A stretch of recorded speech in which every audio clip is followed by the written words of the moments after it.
beautiful, lovely lady with a golden heart, I would say. Whenever you see her smile, you will feel bright.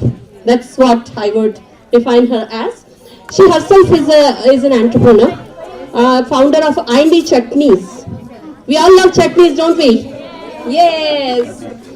So Indi Chutney is an artisan food brand. She is the founder, member and a trustee of Surrey Hindu Cultural Association, which provides a platform for the local Indian Hindu community to come together.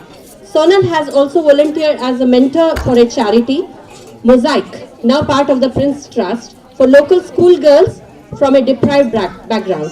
She is an activist who has planned, supported and actively worked to change the narrative that is prevalent regarding Jammu and Kashmir and Kashmiri Pandits for various organizations behind the scenes. So, yeah, I have seen her working very hard with every reasonable cause, every charity. She supports us very well. I would like to invite upon stage Sonal Sher.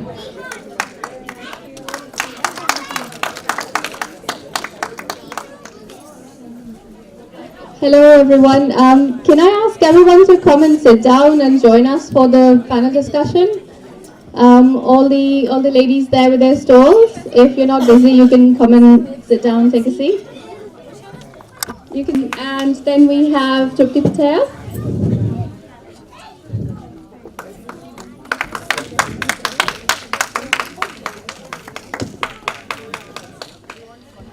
We have Nand Kumarji. Come on guys, you can clap harder than this. And we have a last minute addition to the panel, my good friend Lakshmi Kaul. Lakshmi, come and join us please.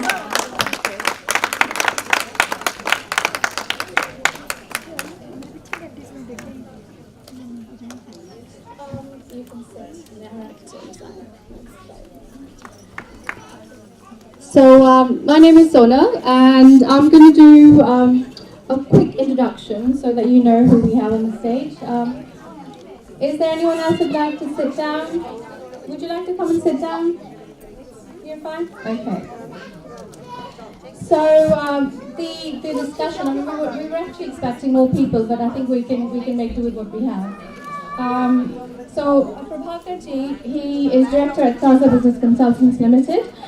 He's involved in organizing events which are related to culture, and the discussion topic is basically how to promote Indian culture amongst the diaspora. We have Nand Kumarji, and he's executive director of Bharatiya Vidya Bhavan. And we couldn't get a better person here because on their website it says that what they work for is to preserve for posterity the unsurpassed beauty of Indian culture, art and heritage, and basically that is what we're here to do. Then we have Trupti ji. Trupti is the president of Hindu Forum UK. She is also a well-known Bharatanatyam dancer, and she teaches that as well. And she has raised awareness for the form since about 70, so it's a long time that we've been doing that. And we have Lakshmi, a dear friend, activist. She's founder of KPCS. She works for the Member of Parliament, Bob Blackman. She's a political strategist, a lobbyist. There are a lot of hats she wears, but I think for me it's a very, very dear friend. So we're going to start now. And first of all, I'd like to start with some facts for our Indian diaspora.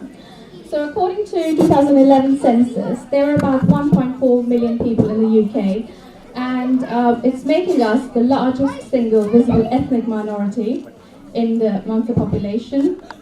More than 64% are professionally employed, middle class.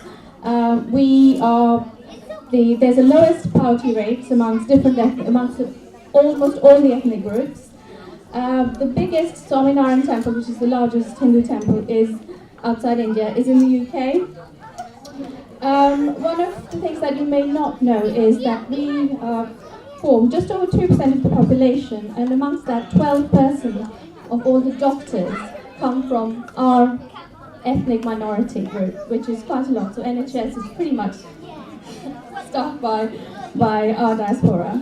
70% of Indian women work, which is actually about the same as the national average. I'm just going to sit down now and we're going to take the conversation from here. Hello. Hello. So, since you're sitting next to me, can everyone hear me? Yeah. Okay. I'm going to ask you, as a woman who has sort of lived and worked in the UK, how do you find that keeping your Indian heritage alive? How do you find that? How do you keep it alive and stay part of the British population as well? Well, I think in the UK it is fairly easy to be who you are and celebrate your cultural heritage and your ethnicity, because it's really a melting pot of different world cultures, and it's a place where you not only work hard but also work together with different people from different backgrounds. So therefore you experience world, global culture all in under one sort of umbrella. If you're working in a busy place, you have an opportunity of interacting with almost everybody from around the world, and which also means it's a beautiful opportunity for you to showcase what you're about. And it's again down to us how strong an ambassador we are of our own heritage. Thank you, Lakshmi.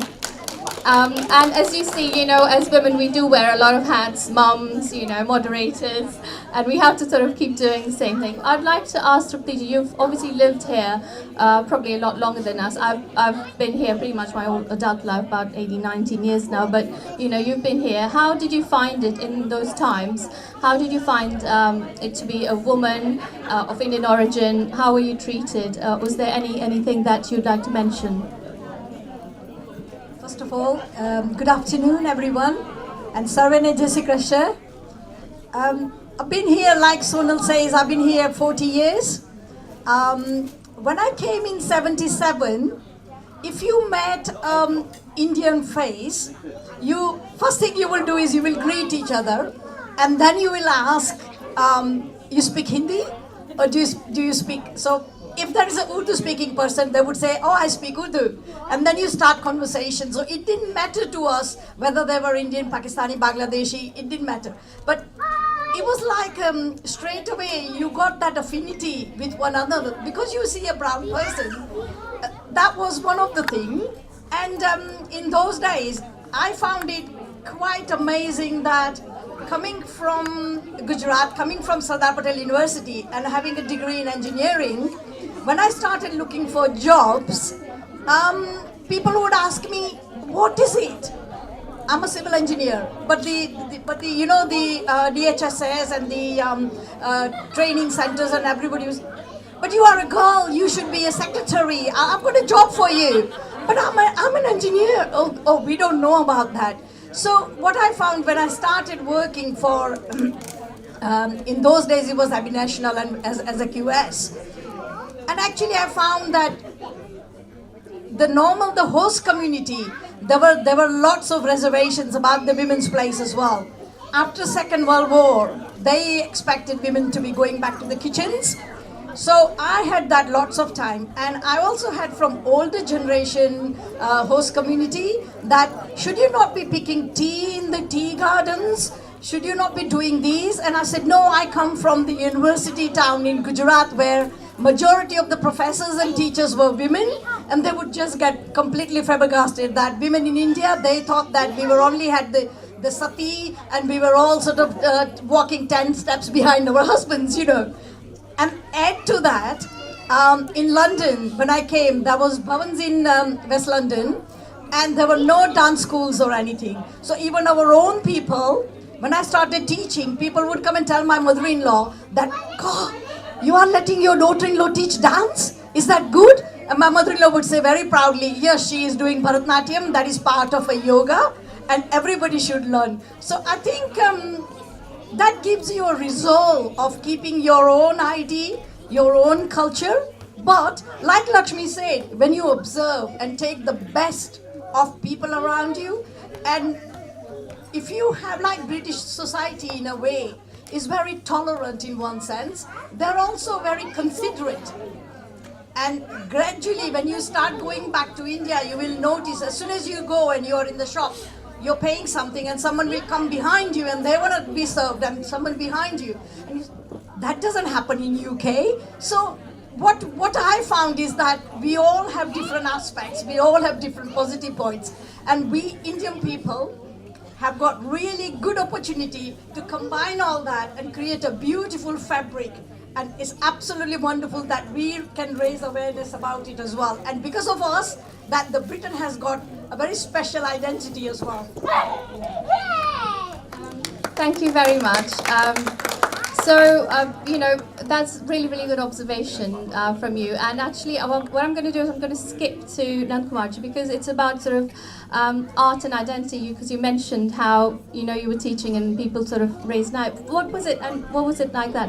You know, in those times. And would you mind telling us what you provide for the Indian diaspora? Namaste. I'm so grateful for asking me to come over here and to take part in this very, very special occasion. Bhavan is the largest cultural institute anywhere outside of India. As Saptiji kindly mentioned, we teach Indian music, dance, drama, yoga, languages, 23 different subjects under one roof. When we started, there were hardly any institutes available in this country. There were teachers. They used to teach one particular subject or maximum two. Under one roof, so many subjects start. For example, when parents come, mothers and fathers, they come, they could learn languages, they could learn music, they could learn dance, they could learn yoga. Under one roof, all this was made available thanks to Bharati Vidya Bhavan. I consider myself lucky that I am working for an institution which recognizes the contribution of our art to make us all rich. Our Vedas say, Sa Kala Ya Vimuktaye. That is real culture art which helps us all to free ourselves from our bondages. In the past we think only so and so has to learn. No. Knowledge is for everyone, irrespective of their color, creed, religion, where they come from. We in the Bhavan, we are open to everyone who has an interest in art. At the Bhavan, we have nearly 70% of our students are girls. Only 30% are boys. And all of our teachers, they teach day and night to make sure that our children get the best of our culture, because the real wealth is the wealth of our culture. If we are able to give this to our children, we have given them really something to make their own lives that much richer. Any other wealth they can earn. To go to a university, to get a degree, all our children are so bright, so brilliant, because they know Vidya is very important. Along with Vidya, art is equally important because it gives a new dimension to one's personality. When you are rich in your art, you will be rich in everything you do, because it brings that real special color and fragrance to what you do. So we thought the greatest wealth one can ever give to one's children, one's future generation, is the wealth of culture. At the Bhavan, we are committed to make sure that everyone who enters there with the intention of learning something connected with our art and culture, irrespective of where they come from, irrespective of their gender, color, creed, religion, we teach them, because that's India. We say, Ano Bhadraha Kratavo Yantu Vishwataha. Let noble thoughts come to us from every side, because goodness doesn't only belong to us. Goodness belongs to everyone, irrespective of where they come from, irrespective of their color, gender, creed. So we in India, we feel that this is our responsibility, this is our duty. That's what in the Bhavan, in our own simple way, we are trying to do that. We need the help and support of all mothers, all the people who are here to make it even more meaningful. Thank you. So we have a late entrant here. She's made it finally. This is Mayura Patel. Mayuraji, please be seated. Mayuraji is a Hindu representative for Hindus in Croydon at Faith Leader Forum, and she's also a dancer. I don't know what dance form you actually are part of. Which dance do you, would you tell a bit about yourself? Namaste everybody. Namaste brothers and sisters. Like Sandal said, I'm Mayura Patel from Croydon. I do perform, and play my role in different committees and different organizations. To start with, when I came in this country, I came as Mayura Patel. I'm still Mayura Patel. And I always will be Mayura Patel. The roles change, the duties change, and our contributions change. I came from India with masters in Bharatanatyam. My guru, Professor C.V. Chandrasekhar. And I was the first dance teacher. Indian classical dance teacher in South London, definitely, and in quite a few parts of London. I just didn't get myself into Bharatiya Vidya Bhavan at the time because it was very well established, and I also had family commitments and travel, etc. So what I did was I started teaching dance in and around wherever I went. And it started with, the typical traditional Bharatanatyam repertoire, trying to teach children. And from there, the journey I explored and realized that children here needed that cultural value, as Dr. Nankumarji said. And that knowledge was very important, that grounding was very important. There were so many children who were born in this country, brought up, and had never been to India. So to make them do some hand gestures was, a task in itself. But luckily, with the parental support, and that comes from home, which is our major school, it went on and it went really well. And that is how my dance career started here. And then I took the dance to the next level, in the sense I also realized that dance is not only just about sharing knowledge and passing on the tradition, passing on the cultural value. It's also about our soul. It's also about our own growth and development.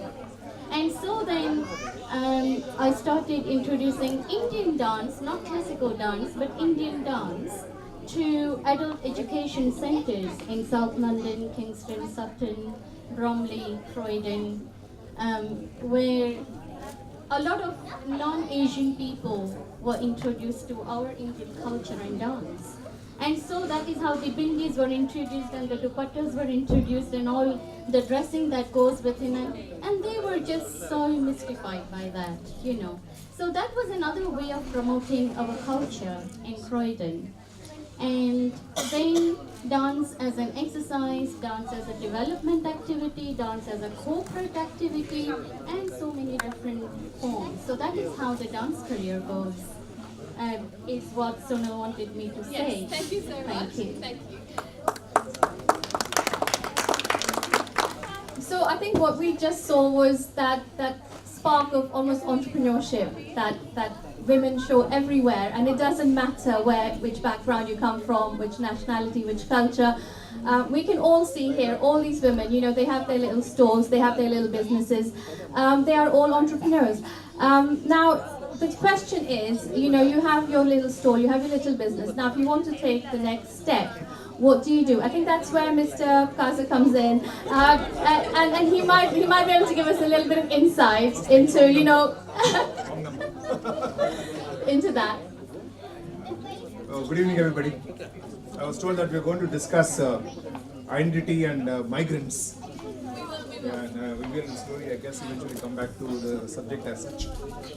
Now, the second thing that I was asked was, look, can you help these people who are around get loans? I said, most certainly, but for a small stall that you have, you don't require loan. First level assessment was that they don't require it. I said if they want to put up a shop, I can definitely help and definitely free of cost, no problem at all. Small little things like this I can always do it without any commission or anything of that. That's the one area where I can definitely help to inspiring or not so inspiring Indian women. We take care of both, the not so inspiring one also. We can't help only the inspiring ones all the time. Absolutely. So these shops could be of different types. That they have got small retailers here. It need not necessarily be something that you buy all the time from India.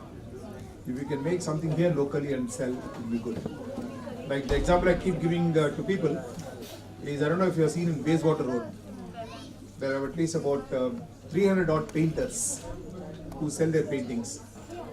These paintings are their own, not somebody was, or their grandfather has left it in the attic and they are selling it in UK.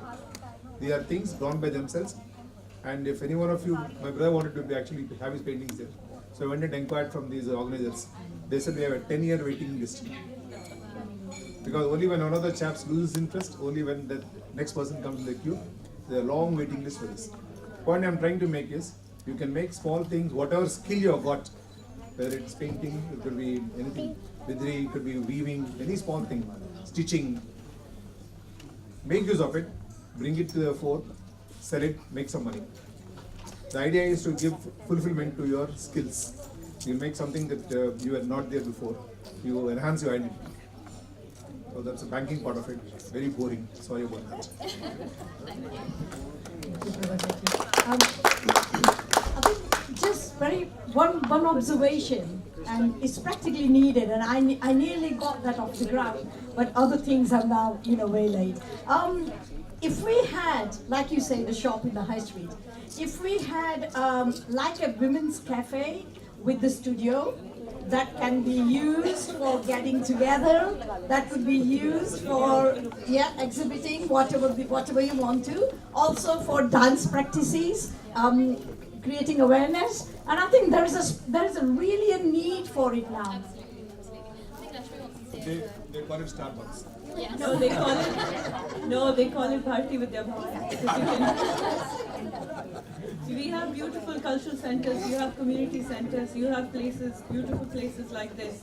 We have facilities. What I'd like to add is, because we talked about entrepreneurship, when we as immigrants come into this country or go anywhere, we are sort of hesitant, unsure of what is the right thing to do for us. We all come with our degrees and our certificates and hang it on our chest and say, well, jab tak naukri nahi milegi, tab tak hum kuch nahi karenge. But that's not the point.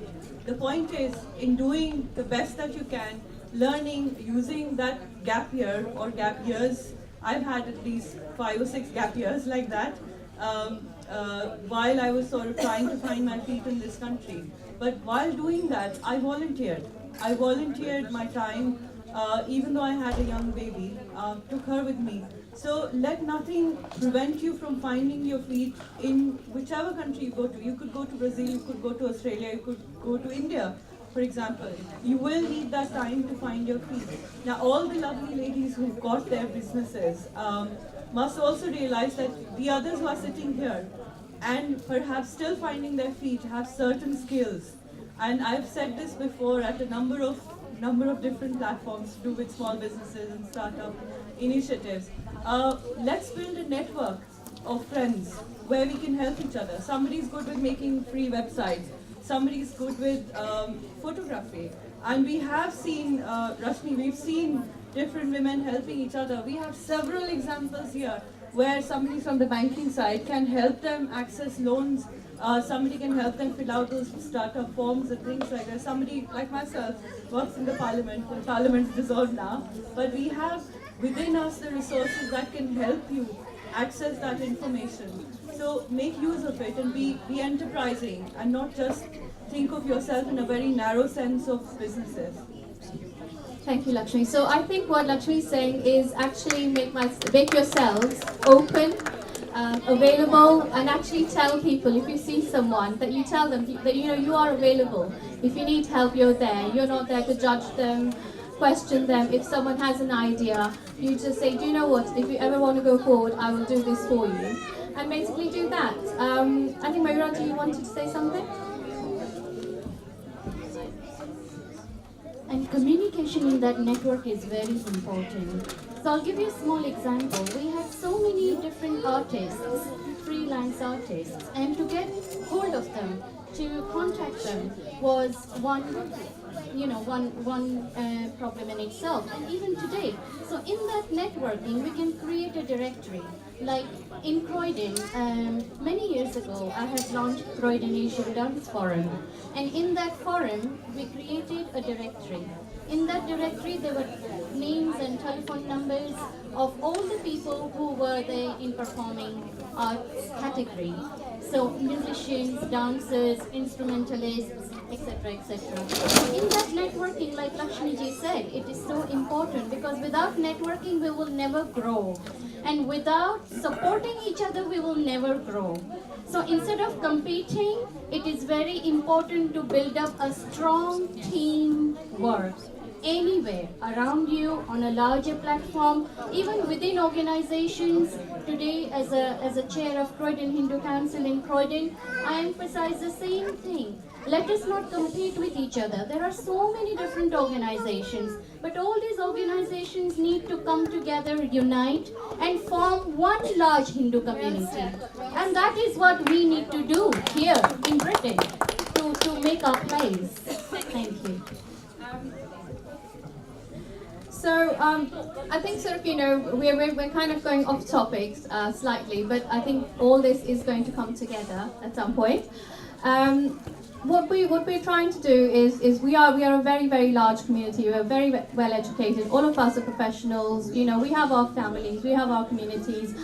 We have groups, we have the Tamils, we have the, from people from Madras, we have people from, even in South India, there's so many different forms, and we don't know, North Indians, we kind of go Punjabi, but all together, like you said, you see a brown face, and and we are pretty much all Indians, and when we see each other, so, there is enough room for everyone. There is enough room for everyone to grow. There is enough room. Just help each other, to help each other. What I would like to ask, I don't know, it's a pre-question, so have you ever faced any discrimination while you've been around in the UK since you've been here? Anyone that, that thought, no, that's not right, that's happening because I'm Indian, I'm Asian. Has it happened to anyone? The only discrimination I faced is within myself. Because when I came to this country, I had to take a sabbatical from work, and I found it very difficult to find work.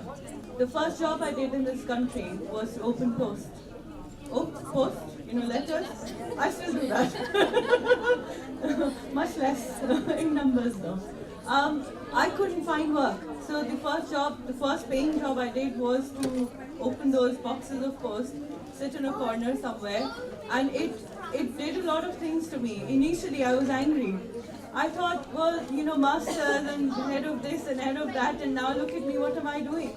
But what it actually did for me was it brought in me the sense of grounding, the sense of humility, and the sense of realization that, listen, even though you think you are just a complete nobody, you're playing an important role in this office. You're actually organizing posts for everybody.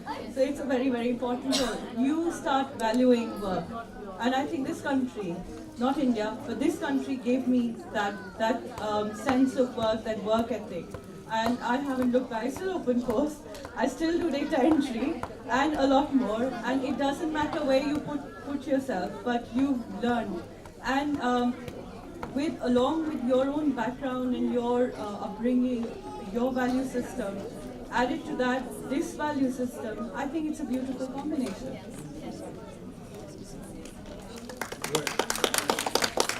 Okay, I'd like to give this example to everybody. Oh, it's working, of course, yeah, good, like everything else around. Once in John Lewis, we went to buy a TV, and it was 600 pounds. And I told the fellow it's very expensive. That fellow came back and we looked back and said, oh, come on, it's not very expensive for you Indians. I said, yeah, that's a very racist statement. He said, no. What I mean is Indians are doing so well and they can afford this, and that's what I meant. I didn't mean it any wrong way. So, this discrimination can be of two types. Yes. Let's face it, any small group of people, immigrants like us, and immigrants in other countries for that matter, face racism. When we don't like to admit it, because it's not the politically correct thing to say in public. Whether in the parliament, outside parliament, we don't want to say it out, but it is there, and will continue to be there. If you go and stay, if you are Indian staying in Japan, it's there. You go and stay in, like our friends who are there in Saudi Arabia, any other country, that's what they tell us. And it's the same story that you hear from others who are staying here. The French, the Welsh for that matter, same thing with the Scots. How many times in our own departments would have heard, that fellow is Welsh and this fellow is Scot? That's also racism. Okay. The point I'm trying to make is, there is racism, but let us not be too sensitive about it. If you are not native British, you are going to feel it. Native English, because you are in their country. And the same thing happens to them when they go to India, and they stay, if they live there. I mean, so the point I'm trying to make is that you have to face this as it is and think, look, this is a fact of life, and not think that somebody is throwing stones at you unreasonably. It's a part of social fabric. I'll just give you one example. It's like when you go to India, and particularly at the airport, we go direct to Goa many a times, yeah? And the Goa airport was very small one until recently. So the whole plane is full of majority of them are the Britishers, all sort of like over 60s, and it's me and Jagdish and maybe a few other Gujaratis in there, yeah? Only Gujaratis. And when you are actually in the queue for the immigration, oh, they're umming and ahhing so much, these Indian people, they don't know, And I just turned around and said, do you know something? I said, if an Indian person came to England at Heathrow Airport, do you know how long it will take that person to clear the immigration? Why did you say that? I said, well, you got to think about it both ways. So when you look at how the times have changed in terms of discrimination, in old days, people would, if you are in the tube or tram, nobody could talk to each other. Everybody would be like, have a newspaper, they will be looking, doing things. So they would look at you and thinking, who's that brown face? You know, why is she here? And you could see that they are doing that. But it didn't bother me because I thought, okay, I've come here to live here, join my in-laws, and this is my home now, so you got to make best of it. So like when I started teaching, it was like I had decided from very beginning that engineering is my job and dancing is my passion and my profession. Not profession, my voluntary work. So when I started teaching, I had to make sure like we teach the children the stories from Mahabharata and from Ramayana, but not in the religious way. Because if you did that to the school, if even Indian parents would say, don't teach my children about Lord Krishna. Why? Yeah? And then in those days it was like that. So when you start teaching, and also for 17 years in the north, we ran a dance school called Riti Jyoti, and we took the children everywhere, all across Europe and everywhere. Not India, we were planning to, and I moved to London.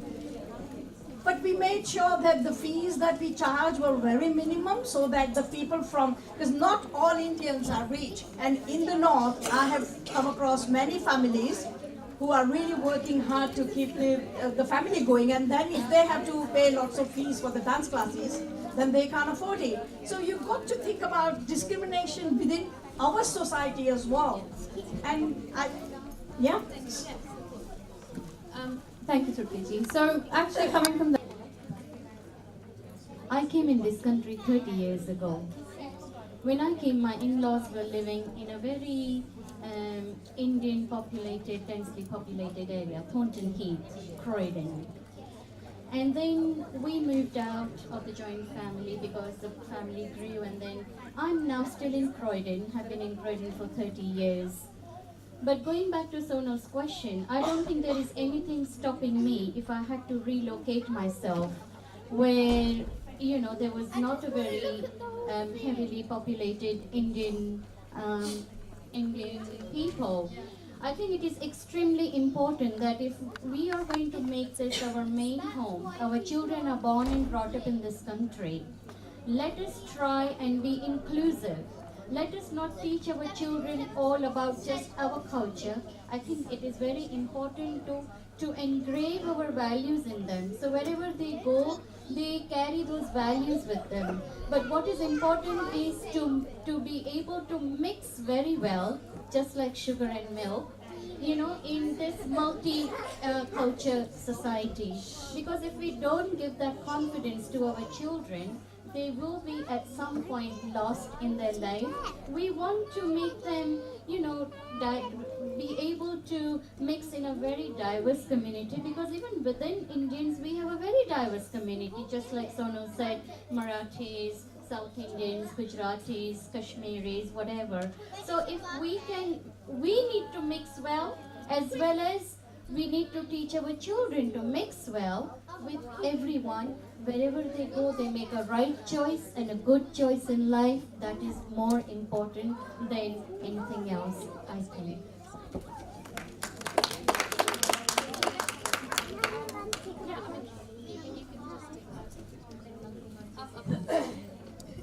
The question is, why do some people stay where they stay? Absolutely. A very good question. I asked one of my friends, youngsters like this, maybe about between 25 and 35, why on earth do you stay in Kensington, which you can't afford? Yeah, exactly. That woman was having a studio over there in Kensington. So I said, why do you stay there? She said, it's postcode. Yeah, when somebody asked me, she asked me, where do you live? And I say, I live in Boramwood. Ekdam garib aadmi hai. After that, she won't talk to me. So if I say in Kensington or Chelsea or Notting Hill, oh yeah, very good, nice place. So that's one reason why people stay. One of the reasons I was given about why Southall has got so many Punjabis and Wembley has got so many Gujaratis. Probably it's a joke, but there's some reality in it. I believe the Punjabis, when they got off from the airport, Heathrow, that the farthest they could walk was Southall. So they settled down there. And the good old days, Government of India used to give $8 if you went abroad. So the Gujaratis would go up to Wembley by cab and get down there. From Harrow to Heathrow to Wembley, $8, khatam, kahani udhar rahi hai. There are several reasons why, of course, we stay in where we stay. Like she said, she can afford to stay wherever she wants to stay. She would go to any place. But people say who are at the level of 15,000, 18,000 salary, you are forced to stay in cheaper areas. Say if you are South Indian or something, you definitely go and stay East Ham. If you are North Indian, Punjabis basically, go and stay only in South Ham. Maybe when you make more money, you can go farther off. Why we stay where we stay is another funny question. My wife used to learn Sanskrit. So we had about 2 hours off, just to go to Golders Green and come back and pick up. After some time, it became only 1 hour. So my son and I said, we'll go around the area, in Pinar, somewhere in between Collindale area. So then that was the time when this Shilpa Shetty was having problems on screen. So we said, let's go and see where LC Studios is. We searched for LC Studios, we could not locate in what was told as LC Studios. Then later on we came to Boramwood, we went once again, then found the big Tesco, and we said, hey, and then parking was free for half an hour. So we said, a very civilized place, they allow parking free for half an hour. Let's go and see whether they have got any places to buy. We bought the very first place, but it's all we bought. I think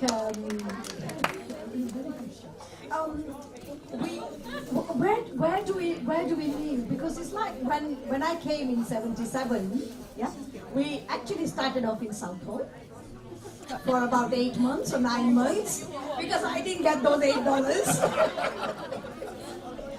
No, seriously, and then we went to North Holt and we lived there for some years, had our own house, like Mayuraji said, and all that. But in '93, we had to move up north. Now, we used to go and look at the places. My husband had a job in Leeds, and I found job in York and Manchester. So we will go and have a look and decide whether we want to go to York or whether we want to go to Manchester. And we decided to buy a place in a small village called Shaw. And we were the only Indian couple, Indian family in that village. So when we went for a shopping, the nearest village, town was Rochdale. And I think you all have heard Rochdale because of two reasons, being the home of the co-op movement 120 years ago, and another one is being very racist. So we didn't know that, and as soon as we went to like Pizza Hut, and you should see that that's the first time I've ever experienced racism, where people look at you and think that you are also, you know, someone like that. And I said to my husband, why are people like that? So we stopped going to Rochdale rather than worrying about it, and started going more into Ashton, and that's where all the Indian Gujarati community live. And then in Manchester, there's lots of Punjabi community. And I was so lucky being the co-founder of Hindu Forum of Britain, and for the last 15 years, I've sort of gone around to all communities on all different places, and there is one little incident I would like to tell you. Somewhere in the Peak District, there's a little village and there's a little shop. So we stopped to buy water. This is a few years back, and there was a small Gujarati family running the shop. It was a young lady about 38 with a couple of kids, and it was so interesting to talk to them. And like you just said, I realized that all the Punjabi, Gujarati, and now South Indians, wherever we are in the country, and buying those little shops, running them, or pharmacy or the dentist, whatever, we are the ambassador of our culture, and we can make people come back to us, respect us, because then you can see gradually in the village when you go around, people say, oh, hello, Mrs. Patel, how are you, and all that. So I think it's so important not to lose our identity, but also to integrate and understand and give respect to other people as well. Thank you very much. So it's basically stereotyping, isn't it? Indians, you know, you'd see TV sort of movies, even Hollywood movies, and there's a lot of stereotyping. Everyone does that, you know, Mexicans are stereotyped, Spanish, and Indians have a stereotype as well. And I must say, sometimes we do kind of live up to that, and we play on to that. What I want to ask is, actually, you've been in quite a sort of enviable position. You've kind of seen the best of what India and our culture has to offer. How would you describe your experiences?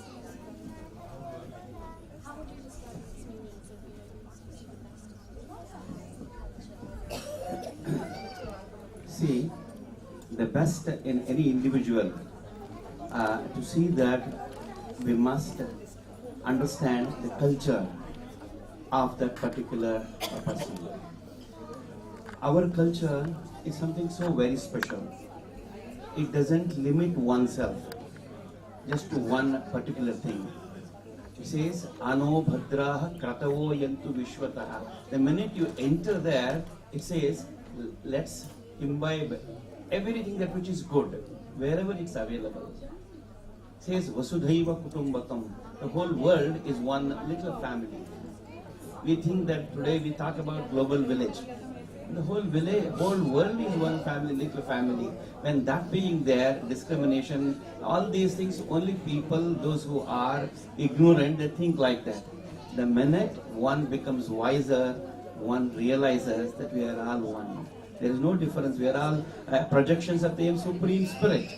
When that being the case, discriminating shows ignorance of an individual. If you think it's okay, I just would like to narrate a beautiful story. It's ancient India. There was a very great scholar who happened to be an astrologer also. But he wouldn't stay in any one place for more than 5-6 days, because he thought if I stayed, I would get attached. The minute you get attached, you become blind. So he wanted to serve the community, leaving one place. Before he could get attached, he would go to another place. One day it seems he came to a particular village. In that village there was a boy, young boy, who would always question anything in they say astrology, how can anybody predict? what's going to happen to somebody tomorrow, day after tomorrow. By looking at one's kundali, how can anybody say anything that happens to this individual? He would always criticize, but there were other boys in the village who respected this man for his learning. They would go and sit with him and listen to him. One day they came to their friend who was a little arrogant. Why don't you go and talk to him? I can't go just like that. Because you are insisting, I'm going to test him. It's okay, you go and talk to him, you yourself will realize you become humble in the presence of such a learned person. He went. But before going, he thought, I'm going to talk to him. I'm going to prove him wrong. That was the intention behind. As he went, he held something in his hand, straight away went to this astrologer. I gather you are a great astrologer, you could predict the future of people, you could tell what's going to happen to somebody tomorrow, but I want you to tell me what have I got in my hand. Man, suddenly how can anybody ask me a question like this? But he felt this man must be desperate. So he said, he closed his eyes. After a minute, opened his eyes and said, young man, you have a bird in your hand. He was frightened now. He did have a bird in his hand. Nobody had seen him, but he had that. But this man, how can he tell that? Then he thought, okay, let me prove him wrong, let me go one step further.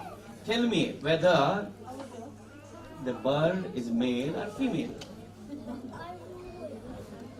Then again he went into meditation, opened his eyes and said, young man, it's a female bird. Even that was true.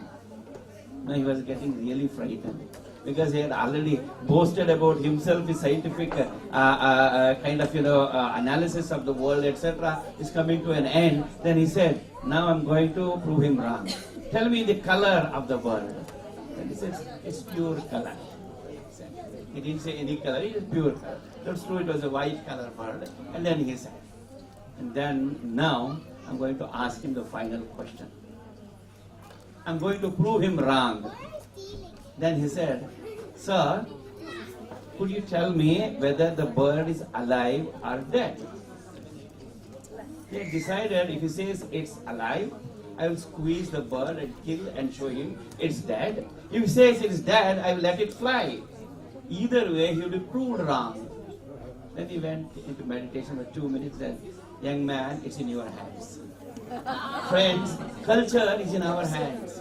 It's up to us how to make it survive, how to take it to the next generation. Everything that which is best in this world belongs to all of us, irrespective of where it comes from, because knowledge belongs to all of us. That's what I want to say. Thank you. Thank you so much. That is such a beautiful story. I think that's something I will actually remember, that everything is in our hands. How we do, what we do, where we go, what we teach our children, it is in our hands. As you know, as Indians sort of living in the UK, we're obviously emotionally attached to our motherland. But we also know that we're British, and we want to take the best of what is British. What I'm going to do is I'm going to ask for a final word from everyone here, from the panelists, and then I'm going to ask the audience if you've got any questions, if you'd like to ask the panelists any questions, and then we're going to end the chat. So Lakshmi, any final thoughts? Lots of thoughts. This is what I do. I always say that your identity is the first thing that actually speaks out for you. So if you're comfortable in your skin, you're comfortable being anything, you can be thrown in any situation, any place. As long as you're comfortable in your own skin, you're absolutely fine. You don't need to worry about my hair, my clothes, my this, my that. You're confident just the way you are. And it applies to everybody, irrespective of whether you're Indian, you're African, you're whoever you are. As an individual, you need to be comfortable in your skin. And your culture is not just limited to music, dance, food. It's your entire being. It's who you are. You are a walking, moving, talking, sleeping, eating ambassador of your own self, and your cultural identity emanates from where you live, who you talk to, and the whole thing. It's a samagam of everything that you have. It's a synthesis of everything you've experienced in your life to that point, to that day. So, thank you.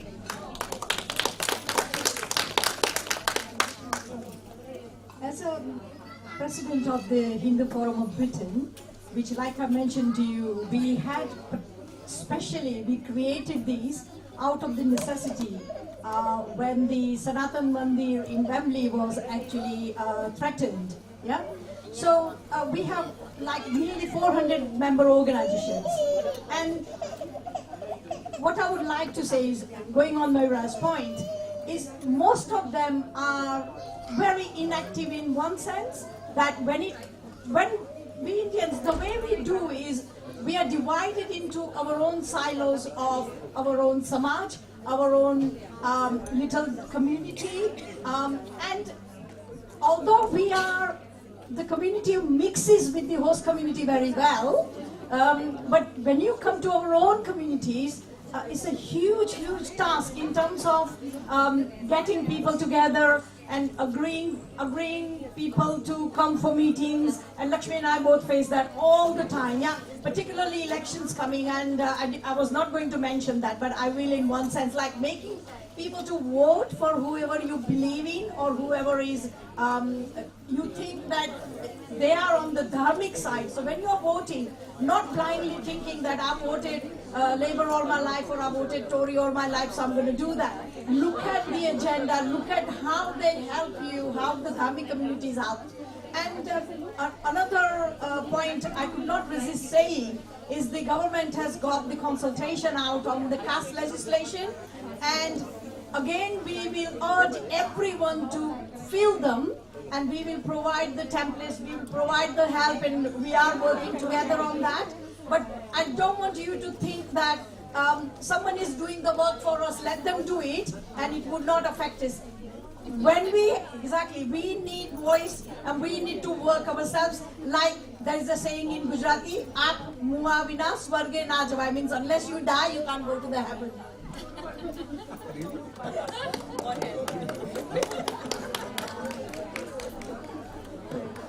Since it's the last word, let me say it as short, 5 minutes. 5 minutes. Short. Now, the question of identity, any migrant community, from what I understand, you can maintain it only if you have an economic size number. I believe Indians in 1950 were only about 5,000. Very small number. There was just no way in hell those 5,000 fellows could have maintained their identity as Indians. They had to conform. Like, one example, of course, I keep giving, which I don't know how far it is correct. If you notice, quite a few people in those days who came have British wives. I don't know what may not be statistically. Husbands as well. May not be statistically accurate, just an observation. When I did ask the same question even in Russia when I went on behalf of State Bank. How come 2 of the local Indian officers had Russian wives?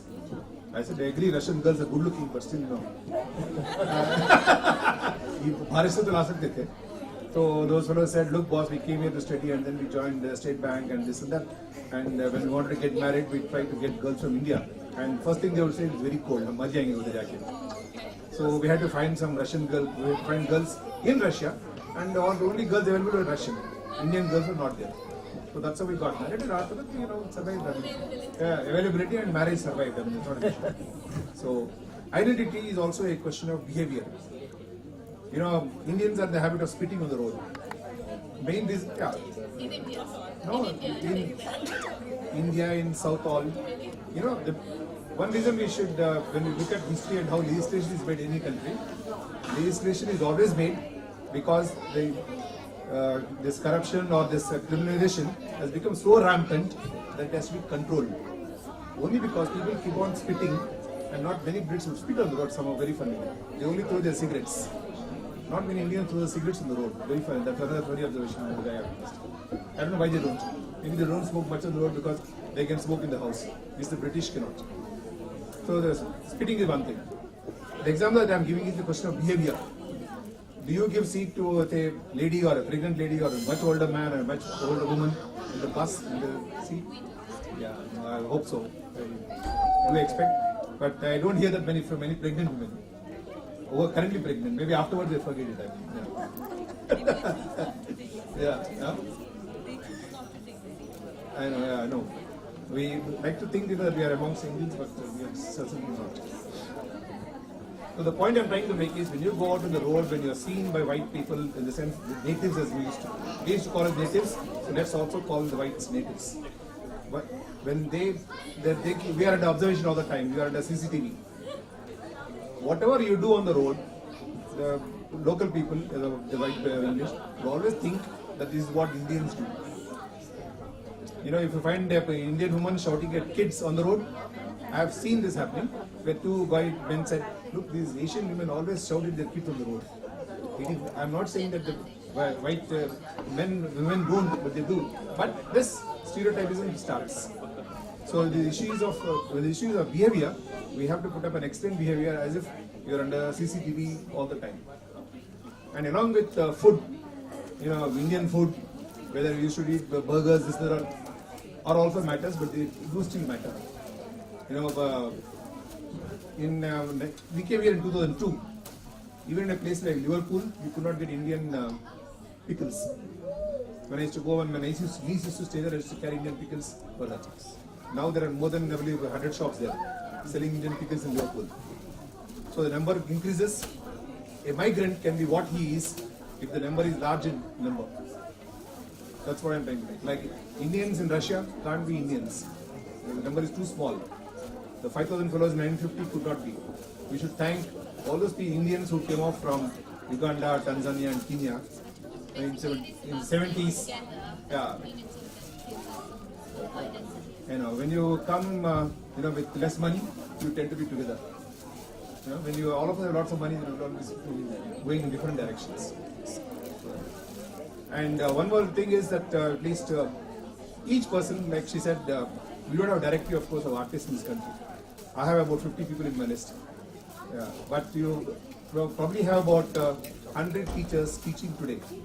But more than that, I'm sure. You could not have thought of it 50 years back. Okay.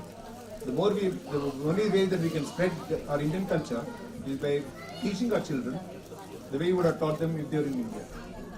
So that our Indian culture can, at the same time, like today I heard one person, his wife is a Kannadiga, who sings English songs and has got this pop. English, not indie pop, but English pop. So these things also happen. There's no way that you can stop the course of history. When it comes to about second generation, third generation, they definitely absorb more and more. I have met somebody of the fourth generation in this country who has told me herself. I'm sure some of you know better. That irrespective of what you do, what you behave, how you do, English dancing, all that kind of thing is very good. But it's a color that determines who you are. There is no way that you can run away from it. Okay. Let's face it. Second thing is, all of us have British passports, the majority of us. The Tebet test that he introduced, he never succeeded, but it's a remarkable one. That tomorrow, if Indian women are going to play with the English women shortly in June, for whom are you going to clap? I actually clap for both. Nobody claps for both. Except when you're in India, when you enjoy cricket. When you're in a foreign country, you always clap for a country you came from. So that's why the poor man Tebet said, no, you should not. I mean, passport is a matter of convenience. You become an Indian citizen, but you're not a British citizen, but you're not a British citizen at heart. Your heart remains where it came from. So ultimately, that's where we have got to resolve that. The one more thing that I keep telling people about this, I don't know if you've seen a movie called Accidental Terrorist, in which the fellow comes out with this point, that you've got to be a Muslim to know what it means to be a Muslim when you enter a room. You know, you're entering a room, like I was in HSBC, majority of the times I was the only Indian. All other were white, different colors. So it really, when they see you, they wonder whether you're in the wrong room, whether you're wrong venue or wrong conference. I mean, why does this fellow come here? I mean, what are you here for what? And that kind of thing. So, like I said, you've got to face this realities of life. Thank you. I'll just conclude. I'll take maximum 2 minutes. a shloka from Sanskrit to tell about what culture, why culture is very special. Na chora haryam, na cha raja haryam, na bhratrabhajyam, na cha bharakari. Vyaye krite vardhata eva nityam, vidya dhanam sarvadhana pradhanam. Why the wealth of vidya, wealth of culture is the greatest wealth one can ever think of possessing. Na chora haryam, no thief can steal it from you. Nacha Raja Haryam. No government can claim tax. You have done double PhD, so you have to. You have learned music as well as dance. You have to pay extra tax. No. Na Bhratra Bhagyam. No brother will claim it's paternal property. You have to give me half of it. No. Nacha Bharakari is never a burden. Any other wealth that you possess, today you might be thinking whether I locked my back door properly or not, whether the car is properly locked or not, like this, whether I left my car at the bank where I went to collect some money. Like all other wealth has its own headache. This is no headache. Wealth of culture, you would never be burdened. Vyaye krite vardhate eva nityam. The more you spend, the more you have. For example, a teacher, a dance teacher, a music teacher, the more they teach, they have never lost. They keep on finding new things, new way of teaching, new dimensions, etc. The more you teach, the more you get. But if you have 10 pounds, you give me 10, you are minus 10, I am plus 10. Whereas the wealth of vidya, wealth of culture is such that the more you spend, the more you have. That's why our ancestors have said the wealth of culture is the greatest wealth one can ever think of possessing. Let's make our children rich. Everyone who is interested in our culture rich by giving them the best we have. Thank you.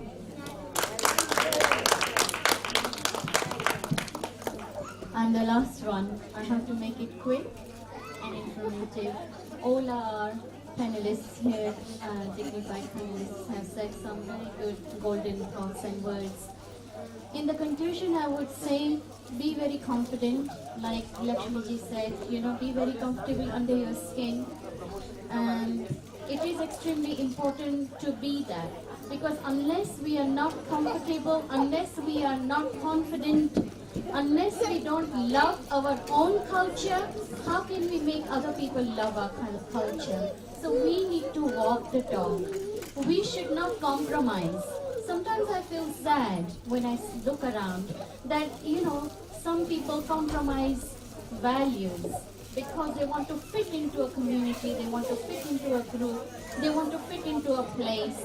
And I think that is where the strength comes in, our inner strength. We need to find and say no. We need to learn to say no to ourselves. That there is a certain balance we need to find. Vasudhaiva Kutumbakam. We want the whole family, the whole world to be our family. To live in that family, we need to adopt the good, share the good, and leave the rest, leave the bad. And if this we can teach our children, our grandchildren, I think that, that responsibility lies on our shoulder.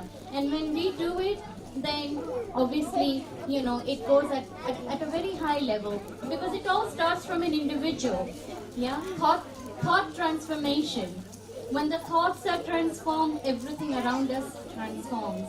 It all starts from an individual, parents, family, society, area, country, nation, and then world. That is how the pyramid goes. And to be a part of that pyramid, we need to be very confident about ourselves, love our culture, be very passionate about it. Let's not let that passion die, and let us support each other. And with that, I would say thank you very much, Indian Inspiring Women, for having me here. And it has been a great opportunity, and we all are here, do reach out to us for anything, and God bless you all. Namaste. Does anyone have any questions for any of the panelists at all? Yeah?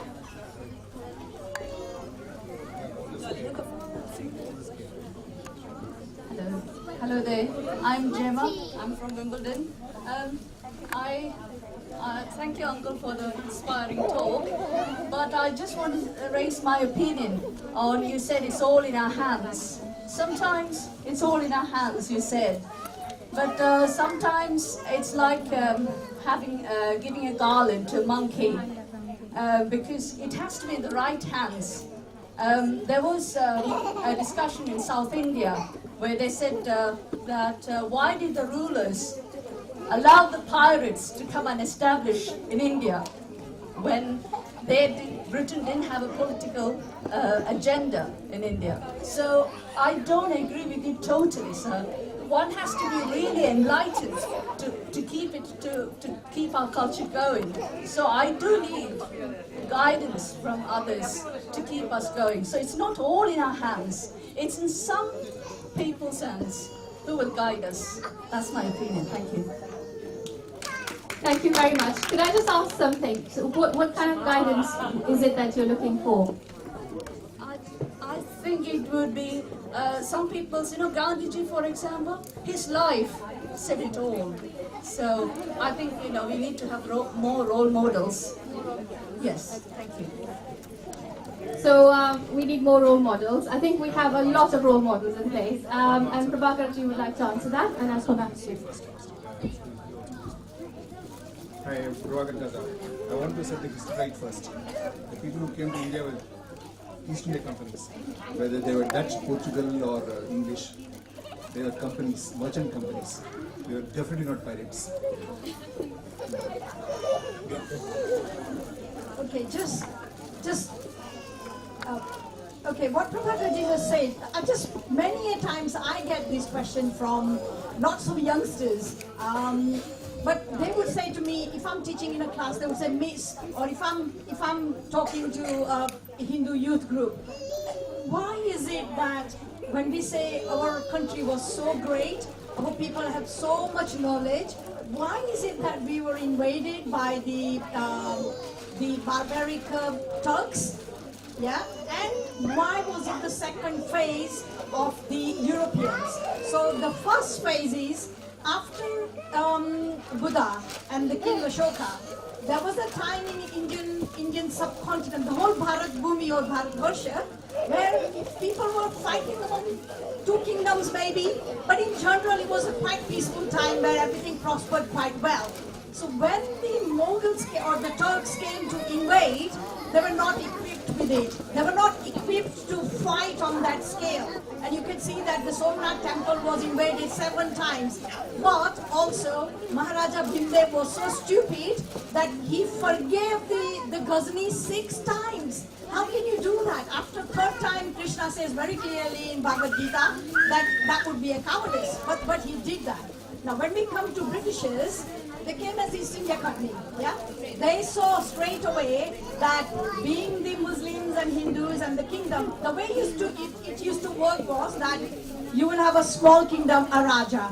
Then you will have a king, which is sort of like a Maharaja, who would be running the region and everybody would be paying taxes to it. And then there would be the emperor. And that is how it was for 5,000 years since the Mahabharata time. So what British saw is a niche in there because don't forget that 90% of the army was Indian people because they belonged to different kings. So it was very clever way that they did it. And I would say one point here, like Second World War and Hitler, we hate Hitler, but we don't hate the German people now. And that's what people have to understand, that what British Raj did in the Victorian time and afterwards, we hate that. But we don't hate the British people. We are proud to be British and we are proud to be Hindu. I'd just like to make a comment. I actually completely agree with Nandaji where he says it is in your hands. And I would also agree with you that you do need guidance. You see, let's not confuse the two things. We all aspire to be better individuals every single day, right? So, and I always believe that every single one of us, including the children who are running around, have the ability to bring about change. in this world. Every single person. Whether you can walk, whether you can stand up, whether you can speak or not, whether you can see, every single person has the power and strength to bring about that change, and it starts with yourself. So it is definitely in yourself, and Nandaji will actually say he's a guru himself, that an individual's journey is to find the right guru, is to seek guidance, which you've actually articulated very beautifully. And so it is very much in your hands to see. When you ask the right questions, you get the right answer. You've got your history lesson. I would urge you to, it's a great starting point, but do please read a lot more. Find out for yourself. Don't let Prabhakar and Shubhji only tell you what you want to hear. Go read yourself. Find out for yourself, because that's the beginning of your depiction of how strong you are and the person you are, and you're beautiful. Thank you, Lakshmi. I think there was another question here. Not a question, obviously. Just wanted to, because I can take the opportunity today with all of you, honored here, sitting with you. Just wanted to say, because although as parents we do try to introduce culture and we introduce our children to the culture and the traditions we follow, but at the end of the day, out of the whole day, 6-7 hours, more than that, they live in schools, and our schools are somehow not very well equipped in transforming the education that we could have given if we would have been in India. So is there not any possibility, or is there a possibility where we can actually introduce Hinduism into the actual syllabus? What's your name? Richard, I think I may be able to answer that one for you, actually, instead of the panel. So I'm a mum of 2 boys. You can see them running around. And before I had children, I didn't have enough time to go into Indian culture. I don't dress, you can see, I don't dress sort of any kind of in an ethnic manner. I sometimes do when I feel like it. But after I had the kids, same questions sort of came to me, because I was brought up in India.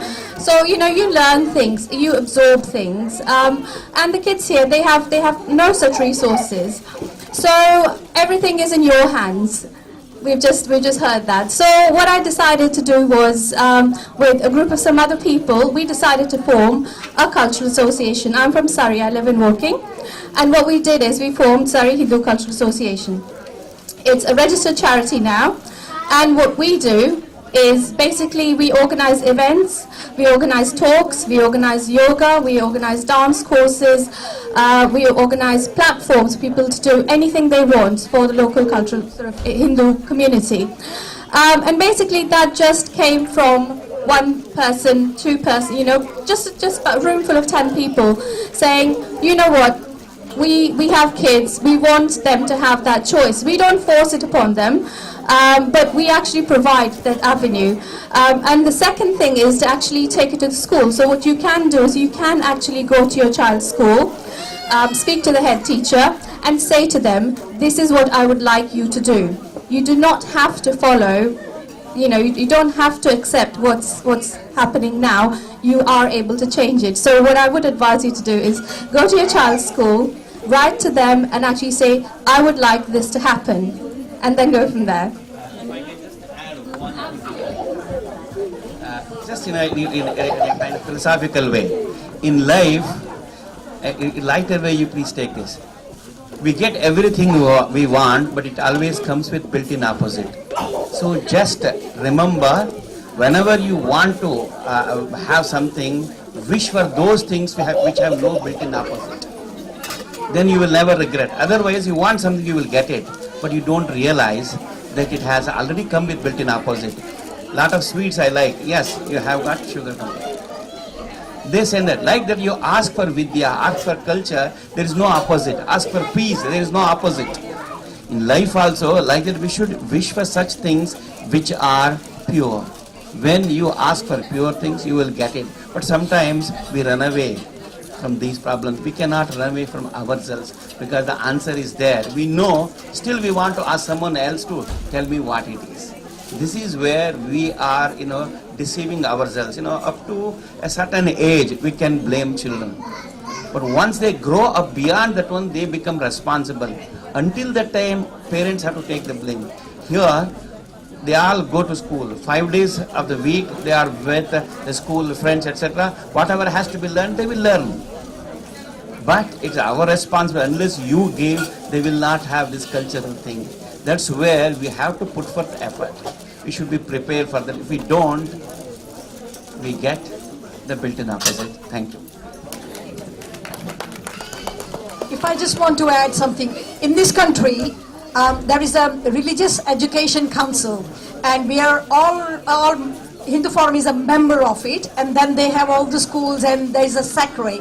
So you as a person, I would advise that become a member of the Parent Teachers Association, try and be your school governor, and try and have input into your syllabus, because we just had AGM in Swaminarayan Temple a couple of days ago, and we were trying to sort of like influence what they teach about Hinduism, because some of the things pretty basic, very bad, some of it, you know. And when you go around to schools, we also encourage schools to visit temples, and in there you also give the syllabus to teach the general school about the Hinduism. Quite lots of work to be done, but I think that all mothers particularly have to be part of that PTA and be school governors as well, and that would be fantastic. I'll just say, I feel that we overcomplicate things for ourselves. And I speak as a mother. Everybody likes stories, right? And you have many stories of your own to tell. How you grew up, where you went, what you did, what you talk about, and what language you speak. So let's not doubt our children's intelligence in learning. Learning is an active process that continues throughout your life. Even if you have dementia, even if you have Alzheimer's, you're still learning, right? So let us not doubt for 1 second the intelligence of the other, whether even if it is our children.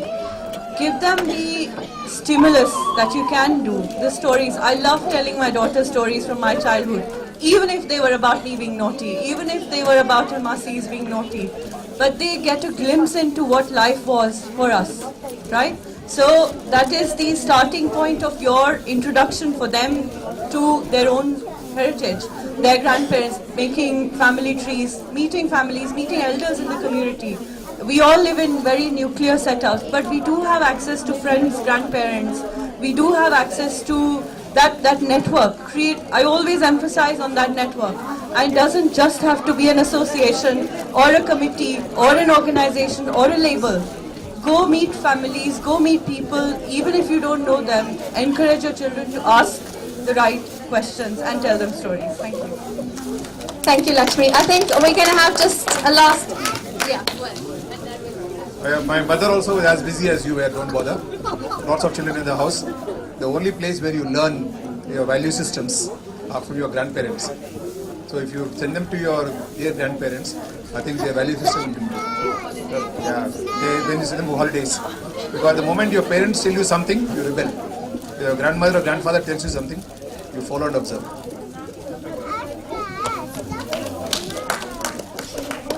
I'll make it very quick. SACRE has been mentioned. SACRE is Standing Agreed Council for Religious Education. Every borough has it, in all the towns, everywhere, all over UK. I'm a Hindu representative for Croydon on SACRE Croydon. And when the RE syllabus was going to be revised, which is done almost every 5 years in Croydon, the first thing, and luckily I'm grateful I was chosen to revise it and have the input in it. Being also, involved, very heavily involved with Gayatri Parivar, the first thing we needed to iron out was, all the children were confused that why do Hindus have so many gods and goddesses, and that was our opportunity to iron that out. The first thing I did was, I added Gayatri Mantra in that RE education because it embodies all the gods and goddesses of our Hinduism. Approach is very important. If we go to a headmaster and a headmistress and say, can you please teach more about Hinduism? I think really we are creating a conflict. because then there are people of other faiths in that school, and then everybody will want their faith to be introduced. Rather than that, if we have an approach, can we have more Indian dancing? Can we have cookery classes? Can we have drama? Things like that. Introduce our religion, through art, culture, activities. This is what we are all about here today, keeping it going and having the passion for it. I hope that helps. Thank you. Shashi Malhotra ji has been in this country since. And my daughter, how she has, as a mother, today is Mother's Day, and in India, yeah, she would like to say how she has kept her daughter, Angela, Indian. Namaskar. I welcome everybody to India's art and culture. Right, I'm here for the last more than 40 years.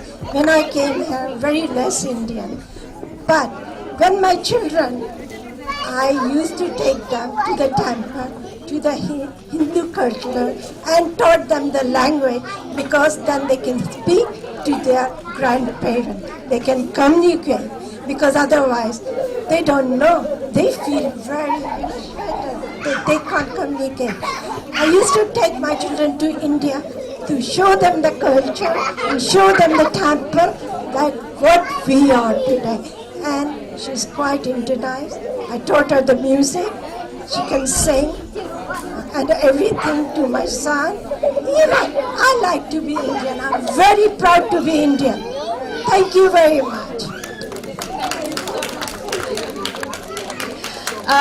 I'm just going to conclude now. I think we've had I think this conversation could go a lot longer, but I think everyone's kind of getting tired, as you can see, my little one.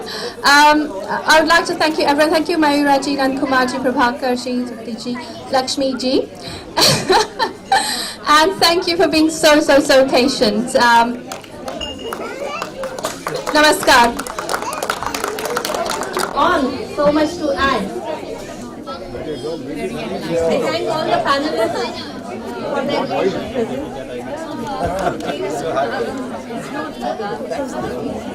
Very good. Okay. We have got raffle tickets. Most interesting is all the children up on stage. We have a present.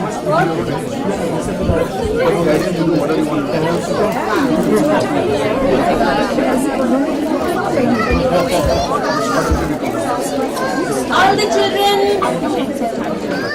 One thing I want to tell that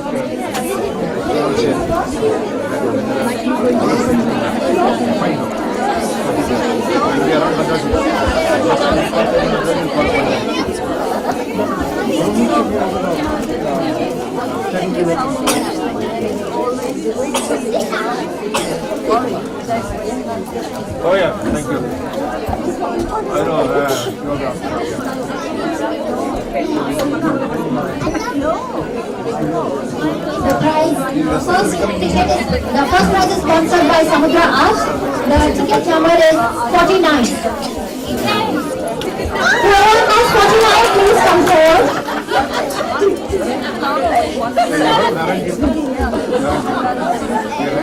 Samudra Arts person.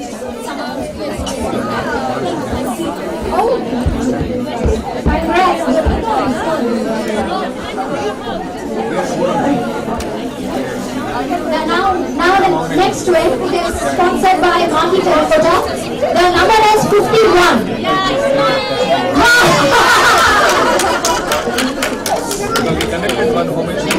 Next one, it is sponsored by, the ticket number is 9 and it is sponsored by Urvasi.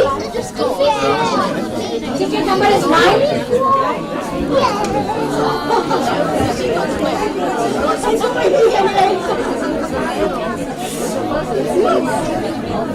Next one sponsored by Nisha Accessories. What is the number, please? 71. Number 71.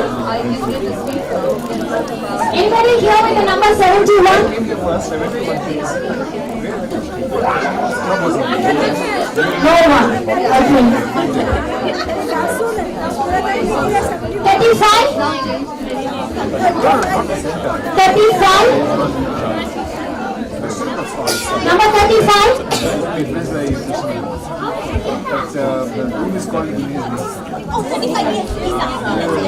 Okay.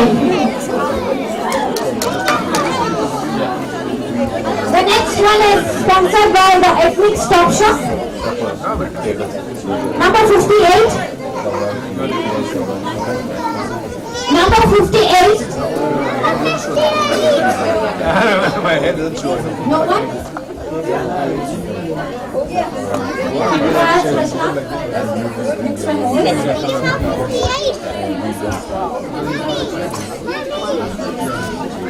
Congrats. The next one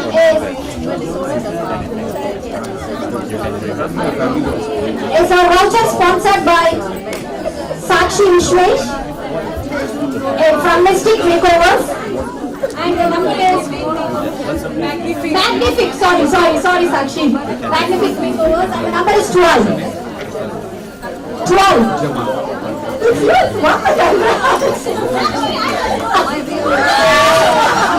Yeah, that's what I thought. And we have books sponsored by Rachna Jain. And the number is 64. Email me. 64. 64. 26. 26. Everybody here to the number 26. Congrats, it's a book sponsored by Rachna Jain. Awake your dreams.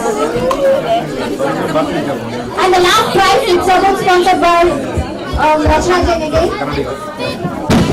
61. 61. 61. One more? Pick a number. What number is this? Number 6? Number 6? Oh, it's me again! Thank you all the sponsors. Thank you all. We are still on and our programs are still not over. Hi friends, I have a lovely cotton kurtis at a very reasonable price at the 5 pound, below 5 pound, 2 pound and 3 pound. Thank you.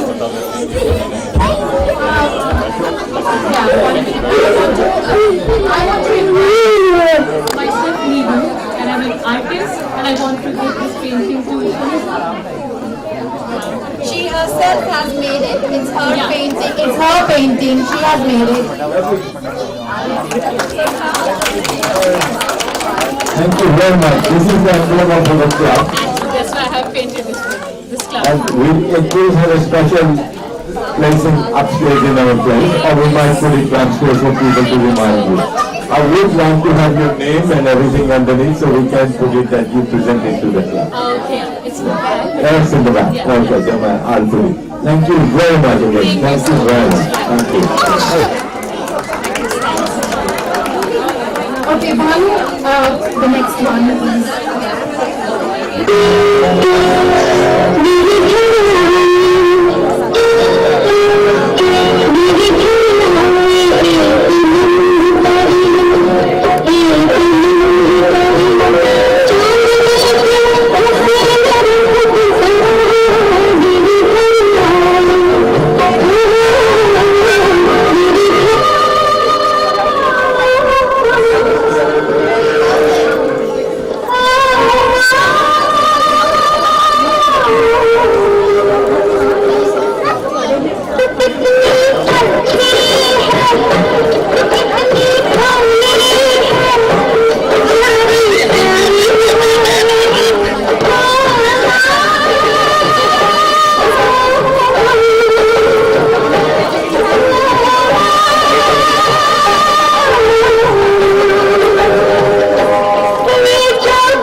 Ekal Vidyalaya, about Ekal Vidyalaya, we have representative Anuradha Daldos here. Anuradha, can you just come here and say a few words about about the project which you are connected, the charity, Ekal Vidyalaya, please. Anuradha.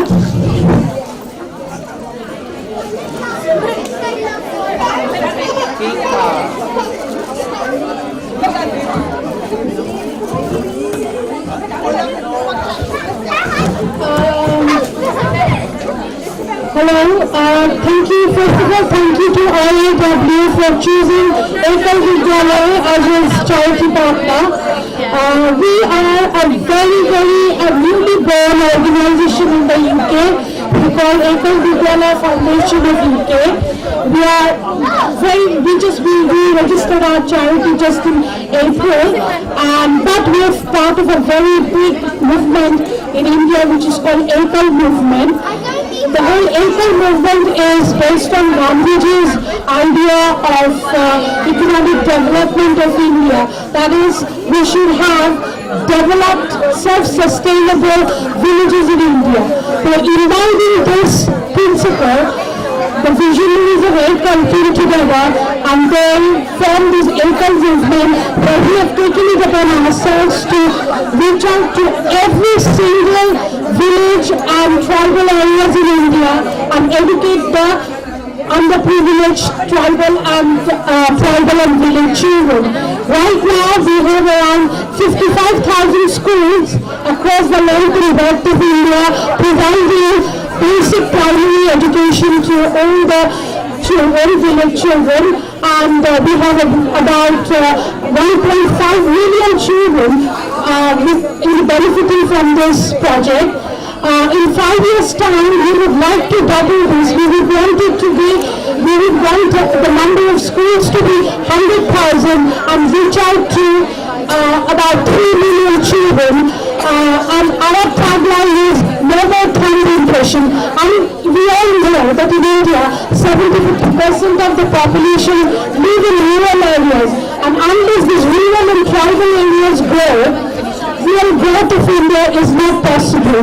And with this tagline that let's educate, we will not stop till we have educated each and every single child in villages of India. So we are trying to take schools to the children who can't come to the school. Now just quickly let me explain how we do it. Ekal Vidyalaya is a school run by one teacher, hence Ekal. So it's a school run by one teacher in village premises, maybe the village hall or even a place donated by a village person in the village, and we run outside the school hours for 3 hours in a day, and what we do is we provide basic primary education so that the students are able to break away from the vicious cycle of illiteracy and poverty. And if we want India to shine, let's all join hands together and let's educate our village masses, and then only India will shine properly the way we want it to be. So this is the Ekal movement, and we are very small. Ekal Vidyalaya Foundation of UK is we've just started in April, and we want to make this movement a really people's movement, a movement for the people, by the people. So, if you are interested in learning more about Ekal Vidyalaya, please go to the website ekal.org. Our UK website is being built at the moment. We just registered in April, so it's being built at the moment. But if you want more information on Ekal, please do go to ekal.org, and you will know how Ekal has changed the lives of various people, especially the rural and the tribal children in India. So for a donation of Ekal's school takes only £365 in a year to run. £1 a day, which is probably less than the cost of a cup of coffee that we consume on the way to work. So, it's a great cause. Please let's join hands and please make this movement a really successful one. Thank you. Thank you. Thanks a lot. Thanks a lot, Anuradha. Thank you very much. And I hope we just started, we continue to be together.